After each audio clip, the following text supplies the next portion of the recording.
સુરતમાં વધતા વાયુ પ્રદૂષણ વચ્ચે તંત્રની ઘોર બેદરકારી પણ જોવા મળી રહી છે।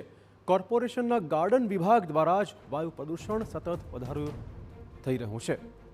સુરતમાંથી નીકળતા ગાર્ડન વેસ્ટનો સળગાવીને કરાય છે નિકાલ। કોર્પોરેશનના અધિકારીઓના જ લોકોના આરોગ્ય સાથે ખુલ્લેઆમ ચેડા, આ પ્રકારની ચર્ચા ચોક્કસ છે। નિયમ પ્રમાણે વૈજ્ઞાનિક પદ્ધતિએ કરવાનો હોય છે ગાર્ડન વેસ્ટનો નિકાલ। હાલ રાંદેરમાં કોમન પ્લોટમાં ગાર્ડન વેસ્ટ ભેગું કરવામાં આવતો હોય છે। નિયમોને નેવે મૂકીને ગાર્ડન વેસ્ટને બાળીને તેનો નિકાલ થઈ રહ્યો છે। રોજ કચરો બાળતા આસપાસના સ્થાનિકોની સ્થિતિ પણ કફોડી બની ગઈ છે। સુરત શહેરમાંથી હાલ રોજ 50 મેટ્રિક ટન જેટલો ગાર્ડન વેસ્ટ નીકળતો હોય છે, જેને એસએમસીના પ્લોટમાં એકઠો કરાય છે।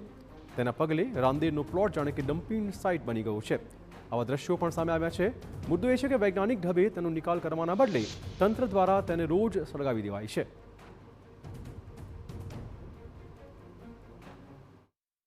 સુરત મહાનગર બાગ ખાતાના આરોગ્ય ખાતું ને ગટર ખાતું ત્રણે છે ને અમારા ખેતર પાસે કોમન પ્લોટ છે એસએમસી નો, બરાબર છે। એમાં એ લોકો આવીને ગંદકી કરી જાય છે ને એનું અમે ફરિયાદ કરવા છતાં કોઈ નિકાલ કરતા જ નથી। એ લોકો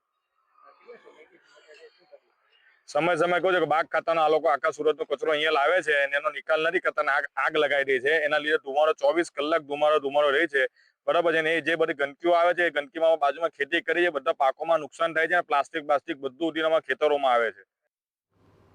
તો સ્થાનિકોનો આક્ષેપ છે કે તેણે ઓછામાં ઓછી 100 વખત આ વિશે રજૂઆતો કરી છે, પરંતુ તેનો જવાબ આપવામાં આવે છે કે જગ્યા કોર્પોરેશનની છે અને તેણે જ ગાર્ડન વેસ્ટ માટે ફાળવી છે। સમગ્ર મામલે કોંગ્રેસના કોર્પોરેટરે પણ સવાલ પૂછ્યા છે। 2.5 વર્ષ પહેલા ગાર્ડન વેસ્ટમાંથી ખાતર બનાવવાની વાતો થઈ હતી, પરંતુ તંત્રનો પ્લાન પેજ પર રહી ગયો અને હાલ કોર્પોરેશન લોકોના સ્વાસ્થ્ય સાથે ખુલ્લેઆમ ચીડા કરી રહ્યું છે।